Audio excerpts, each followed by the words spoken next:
Hey, everybody. It's Valerie R. Brooks, and I'm back. I think we took about 2 weeks off.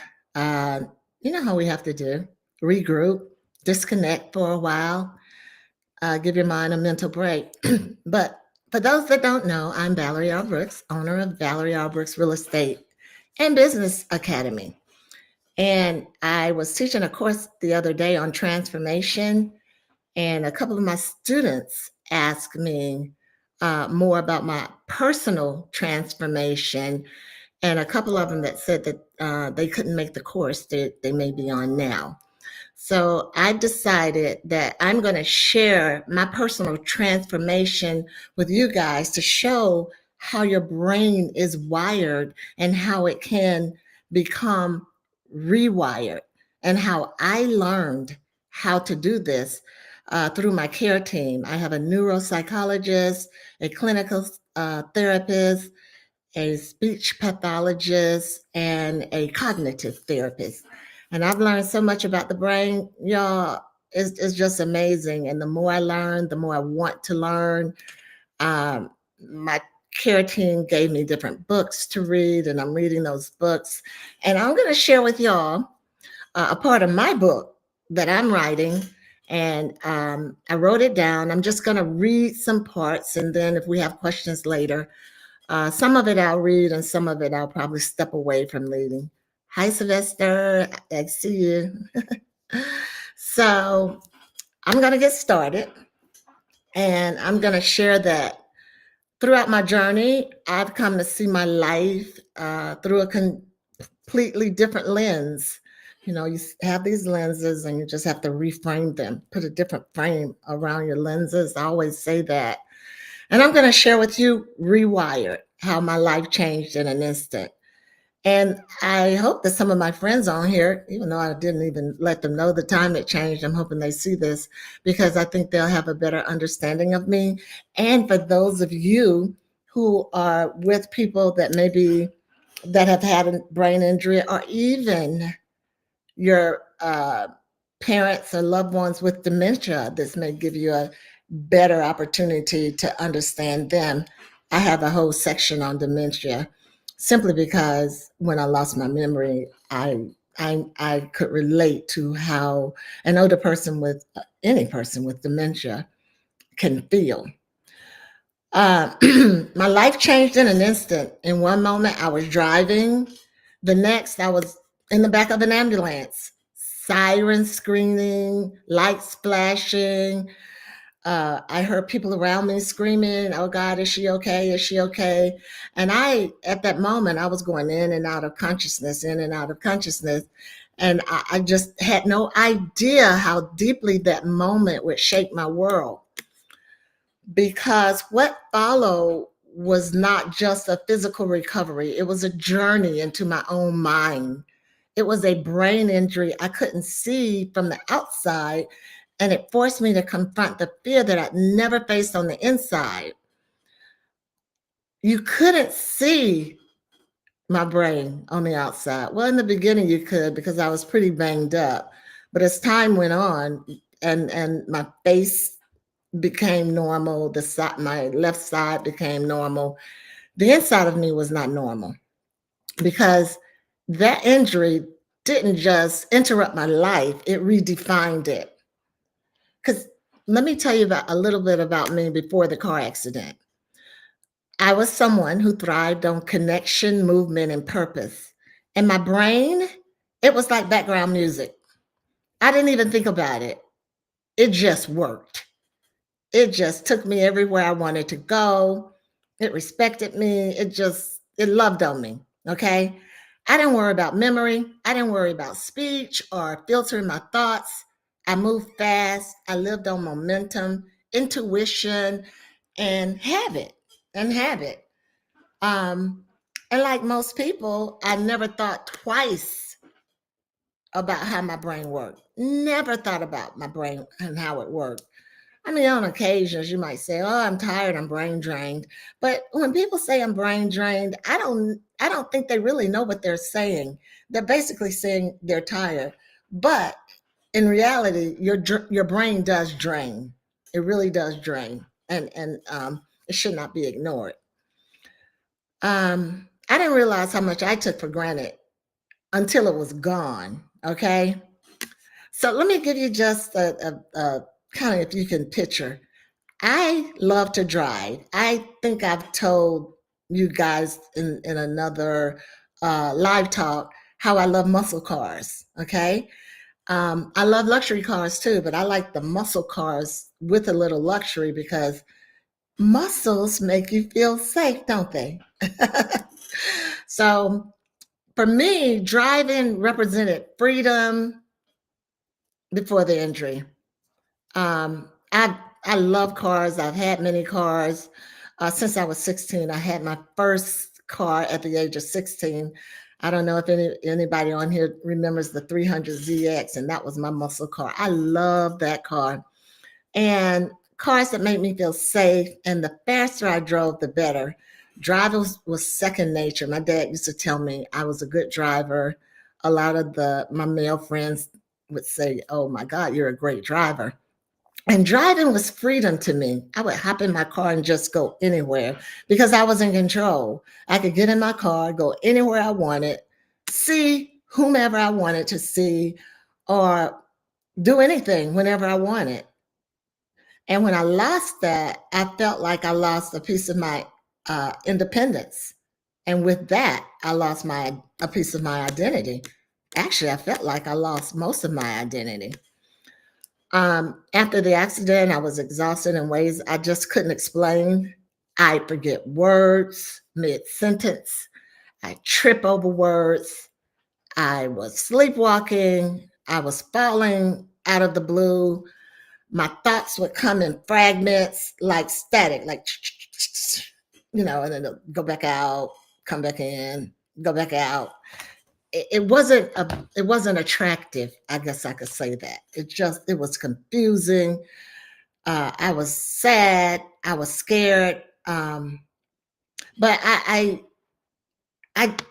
no one could see it. I could see it. I could feel it, but no one else could see it. And that was the hardest part because the pain wasn't visible after the scarring of my face. I had like 3 heads, this big, huge knot on my head here. My left side was bruised up. My eyes were red. What is it called? Hematomas, both of them, black and red, as if Mike Tyson had punched me. What's his name? I don't know his name. Weatherby or something. I'm talking about a fighter, but I just looked like I had gotten beat up. But it bothered me that no one else could really see it because people are trained to go by their visual. And it's hard to imagine a face without bruises or a body without bruises. It's hard to imagine the pain on the inside. I've also become more aware of mental health issues and understanding how a person can be so beautiful but still have mental health issues on the inside, and most people they judge from the inside. Okay, well, let me just get back to me. This injury didn't just show up on my face; it showed up in my experience of the world. I couldn't tolerate noise. I'd get overwhelmed in a grocery store. I feel like I was drowning in a simple conversation. People would be around me, and the inside of me was screaming, "Let me get out of here." I walked out of places, and people thought I was being rude. Bright lights felt so aggressive. They just felt like they were glooming down on me, beaming down on me, and I just had no way out. It caused my eyes to go cross. I mean, crowds became a maze. Even choosing what I wanted to eat felt like too many open tabs in my brain, in my brain. And the painful part is I didn't feel like me. Hey, Jay, I just didn't feel like me. People would always say, "Valerie, you look great. You've healed from your accident." And they were trying to be encouraging. But with each compliment, I would say, "If only you could see the inside." I didn't even tell my friends, but because they rarely left me alone, even after I healed externally, I never really stayed a night by myself, between my family and friends, but they still couldn't see the inside. Um, Even when I got in the passenger seat, I would hold, how you put on the gas for the driver and you holding on to your seats and you're ducking from noise. It was all of that. It was a mismatch between my outer healing and my inner struggle. Um, it was isolating. I really became a hermit. No one knew because I have a great team that kept me alive on social media. But I didn't even really have the words for it then. But what I was really grieving was my identity because I was nothing like the Valerie R. Brooks that I knew. I mean, I was scared, and I before that I never had any fears. My mom and dad used to tell me I was the bravest person they ever knew, and my nieces and nephews are the same way. And my daughter is extremely, extremely brave. So I know it's innate, but I left all that braveness behind for a moment. One moment I was fine, the next it was like someone had yanked the plug, the lights were flickering, I was off balance. It was very vibrant on the outside, but on the inside, I knew something wasn't right, and I had no map for it. I I really thought it was gonna be that was how I was gonna be for a while. But the other part of the pain was the invisible losses. I forgot words.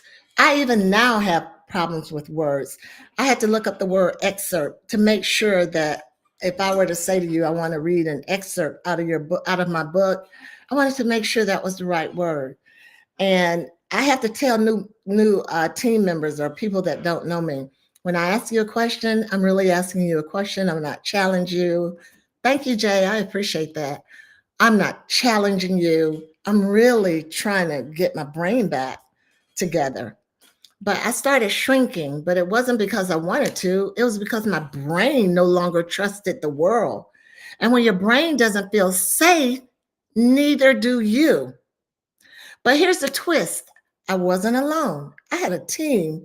And that's when I started rebuilding and started learning about the brain because I didn't drive for almost a year. And it was not because I physically couldn't, it was because something deep inside me was convinced that I wasn't safe out there in that world, in that car. I even bought a new car and it sat in my garage for about 6 months. I didn't even touch it. Every time I thought about getting behind the wheel, my body would tighten. I was, started having breathing problems. My chest would get tight. And I just start thinking, oh my God, if I go this way, I might have an accident. Which way is it better to go? Okay, don't get on 77 because 77 is the worst street out there. I mean, worst highway out there. Well, get on 85, but 85 can have its problems too. All these things are going on in my head. But again, thanks God, I had a great care team. It took time to get it together. My neuropsychologist saw my patterns. My speech pathologist gave me tools. My therapist held space for my frustration. And my concussion specialist reminded me that healing isn't linear, it's all over the place. So, what they did, they didn't just help me cope, they helped me to understand. And that curiosity is something in me that has not gone away. It's still in me. My neuropsychologist told me that, Valerie, you're okay. It's not you, that's your amygdala. I'm like, my what? He said, your amygdala. What is that? It's an almond shaped part of your brain, and that part of the brain is designed to protect us. It's like an overcautious security guard. I was looking at this mafia show. It was called Black Mafia Family, BMF. It was so interesting to me because the way the thought process went in that movie or in that series, it had my brain going everywhere because the leader of that gang had a brain that was wired for success, even though he wired it in the direction that he shouldn't have. Had he been a businessman, he would have, oh my goodness, he was a businessman, but in the wrong industry. But my neuropsychologist and my therapist both told me that this tiny almond shape, almond shape like my eyes, almond shape, um, that part of the brain is called the amygdala. Took me a while to pronounce it because at one time my tongue wasn't keeping up with my words. It's starting to keep up now. Um, and the amygdala is the fear. It's the fear center. It's the center of fear. It's like the main, like your computer. What is that? The motherboard. That motherboard is your fear center in your brain. They said, Valerie, you're not broken or you're not going to not become who you were before. As a matter of fact, you probably become a better you. And I will say, I really had. They said it's your amygdala and it's been overactivated by trauma. And it kind of made sense to me because that's why I would panic in crowds and why I would get so overwhelmed trying to read an email. I mean, reading an email, I would get overwhelmed. My amygdala had taken over the controls.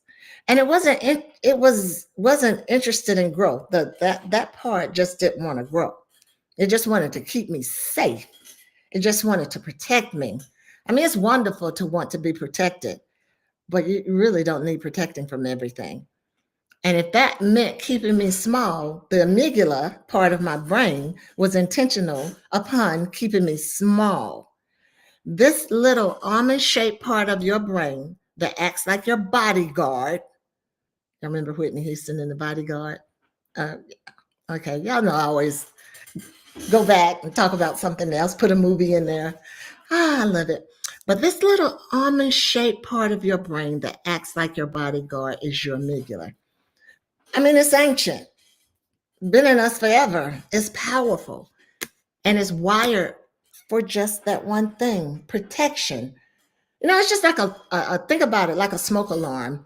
Its job isn't to evaluate where the smoke is, whether it's coming from a cozy fireplace or a big fire. The alarm just screams, danger, get out, do something, don't go in there. That's what your amygdala tells you. I'm so happy that I learned that because this helps me to see why some of my coaching students don't know what they don't know and they don't want to learn what they don't know when in essence they really want to learn. It's just that their amygdala is telling them don't do that. It's going to cost too much, or I'm not going to learn anything, or this is no good for you. Okay, that's that brain telling you that. It expects you to just stop. Okay, now after a trauma, the amygdala will get stuck in that alert, stuck in the scream, stuck in the danger. And it will even think danger is going to come at every point of the way. So even though back to my driving, I was capable of driving, my amygdala saw it as a threat. The speed, the unpredictability. I think I said that right. The stimulation, it lit up every warning signal out there. My amygdala was in overdrive. It meant well, but it didn't know the difference between real threats and everyday life. It became like an overprotective parent, saying no when I wanted to say yes. The amygdala will tell you that. It'll tell you no when you want to say yes. So somebody asked me about a week ago, so what is it that you wish people would understand about what you were going through in those moments? And my answer to that was I wish that people knew it wasn't about being weak or dramatic or exaggerated or wanting attention. I wanted to be fine. I wanted to be better than great. I wanted to be excellent. But when your brain's alarm system is on high, it hijacks your body before your thoughts can even catch up. And in the beginning, recovery felt like being dropped into, going somewhere. There's this movie called Paradise, and it's about a fake city. And it felt like that's the way I felt like. I felt like I was dropped into this foreign country where I didn't speak the language. So many moments of confusion, frustration, and fear. But I also had an incredible team. Again, all of my doctors. They taught me how the brain works, and I got hooked. I got hooked. I started taking courses. I've read just about all of the books that they recommended to me. I see my transformation. I even took a transformation course outside of how the brain works. I learned a lot about the brain.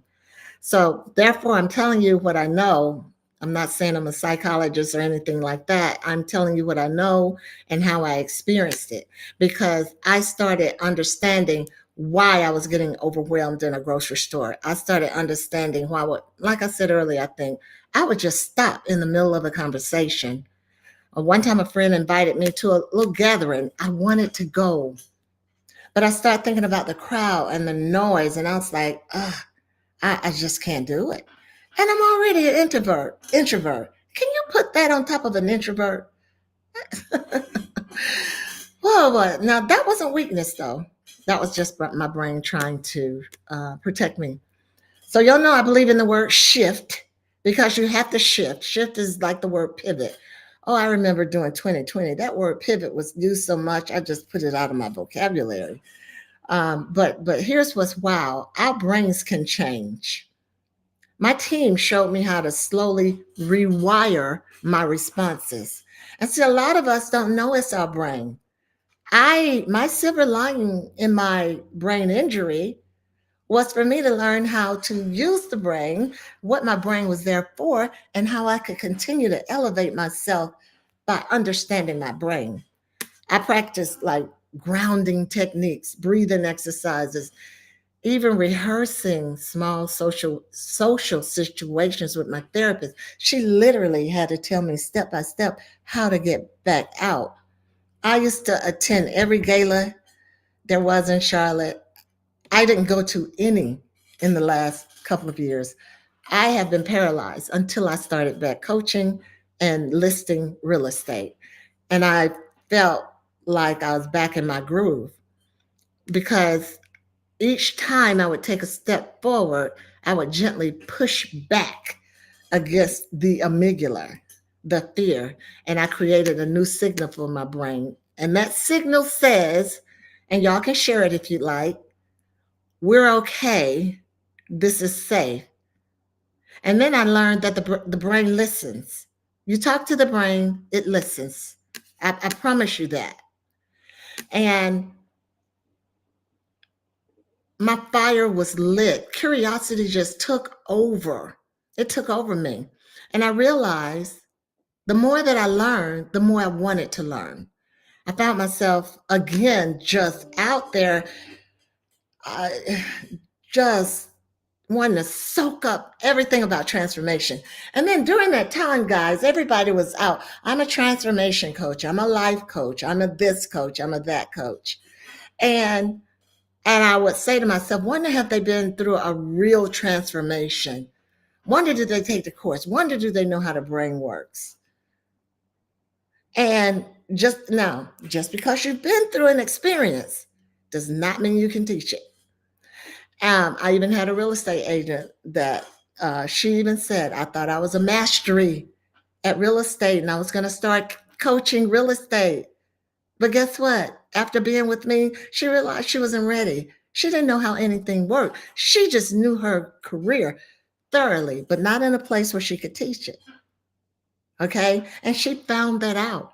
But she started learning how she could teach it. And it started with me. And she's moved on and she's moved on and she's moved on. And uh, she's taken that teaching into teaching her clients versus her buyers and sellers versus other agents. And she loves that. Um, let's see. I think it's some questions though. But hold on for a minute. I want to say this. Fear is rooted in your brain, and that little small almond shaped little thingy up in your brain, up in there, it's called your amygdala, and it is the fear center. Okay, now I just got to notice that it's 11:25, and we've narrowed this down to 30 minutes because we know you guys don't have a lot of time. But I do have two questions, and I think that I can answer. Um, It says, what do you tell yourself now when anxiety creeps in while driving? You should have seen me yesterday. That's a great question. This is going to help you. I tell myself, you did this before. I called a very good friend of mine on the phone yesterday. I said, I'm in the middle of 77. Talk to me. And the good thing about that, you don't, everything's just hands off. And he talked me home, basically. And so here's the beautiful part. You can make changes. You can step out of your fear. It's not, I won't say it's not hard, but it's not as hard as you think it could be. So I want to let you know, if you ever find yourself standing somewhere, you want to do something, you're on the edge of it, you want to grow, you want to heal, you want to change your personal life, or you want to change your brain or your work life, your personal life, your business life. You wouldn't even work on ways to change it around to teach your child how to navigate in this world. But your brain is shouting at you, don't do that. Don't do that. Just ask yourself, is this protection? Pretending to be wisdom. And I tell myself things like that. And I make sure I have conversations with positive people that are on the same path with me. Because you don't have to wait until you feel fearless. You just have to feel safe enough to take the next steps. And they can be small steps. When I started driving, I would just go down the street and then I'd come back. And every time I drove for a while, somebody had to be in the car with me. I started going the one way. I remember one day I was going to the hairstylist and I went the wrong way. And it was because I was clutching the steering wheel so tight, concentrating on not having an accident, that I went the wrong way. But as I've learned, sometimes the path forward, it only begins when fear is no longer in control. I think Maya Angelou said, life begins where fear ends. Now, what I would say to you guys is, your mind is the steering wheel of your life. You have to become aware. Okay? I'm going to share with you my memory loss next week and the changes that I went through with it and how you can use it to better your life. And I hope you learned something from this. And Margaret, you're so welcome. Margaret says, thank you for opening up and sharing with me today. Thank God for curiosity. Yes, ma'am. Thank God for curiosity, because I am still curious. I'm going to be curious until the day God takes me up to tell me everything. And Sylvester says, fear can become a thief in your life. How does curiosity free you from the prison of fear? Sylvester, I step away. Now I know. Think about your brain. Think about that amygdala. Again, it's protecting you. And again, I say to myself, you're safe. You're strong. You got this. You can do it. If you want to do it, you can do it. That amygdala will hold you hostage, Sylvester, if you don't step out of that prison. And the way that you do it, again, know what's holding you back. When I found out that I had an anxiety disorder, I was happy. And people were like, why are you happy? Because I knew what was going on and I knew how to fix it. So now that you know, Sylvester, about that amygdala and how it can hold you back, just look at that amygdala and say, peace out. I'll see you later. And you know what? That's what I'm going to say to y'all. Peace out. I'll see you later.